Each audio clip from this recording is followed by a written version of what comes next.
My name is Zack Browning, and I'm an Associate Professor Emeritus of Composition at the University of Illinois. I am also the director for the Salvatore Martirano Memorial Composition Award, now in its 21st year. I would like to give you a little background about my music. I am originally from Atlanta, Georgia, and this is significant because my influences were not Bach or Beethoven, but more so Brown and Brother. So let me explain that.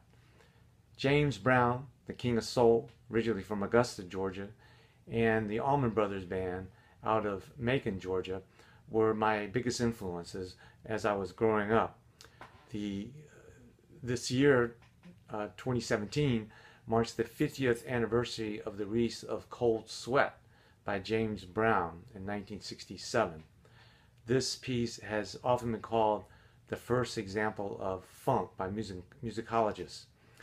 Funk is a highly syncopated music that has minimum melody and maximum rhythm. I have always been interested in that being rhythm.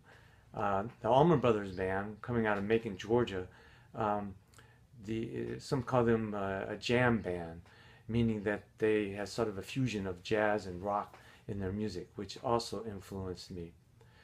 So what I tried to do in my music is combine the structure of classical music with the high energy of popular music.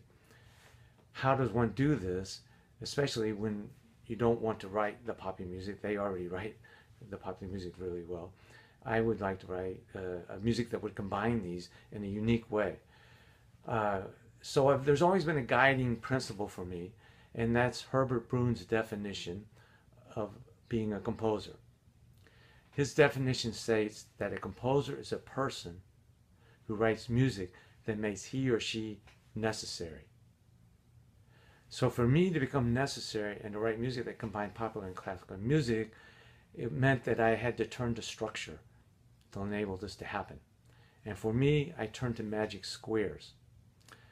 Magic squares are it's a matrix of numbers in which the horizontal and vertical columns all add up to the same number, the magic number, as do the diagonals. In the case of the piece you're going to hear today, Crack Hammer for computer-generated sounds and clarinet, it uses the so-called magic square Mars, which is a 5x5 magic square, part of a series of squares called the planetary squares, which are associated with different planets. In this case, the 5x5 magic square has a magic number of 65.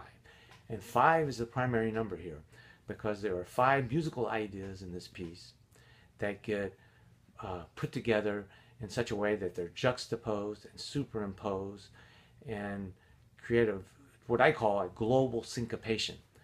All right? And what that means is you're going to be constantly shifting as if you were watching TV and changing and surfing the channels often, or you were listening to radio and you kept changing the dial. Some people have described my music as being like a pinball machine in which you hit these bumpers and they explode into different kinds of sounds. I've also had the music described as music for androids from multiple feet so that the dance tracks are making them jump up and down.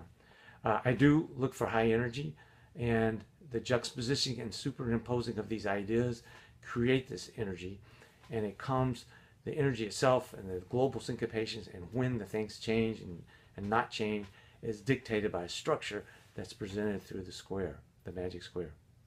So when you listen to the music, be prepared to have quick changes and high energy, and I hope you enjoy the piece.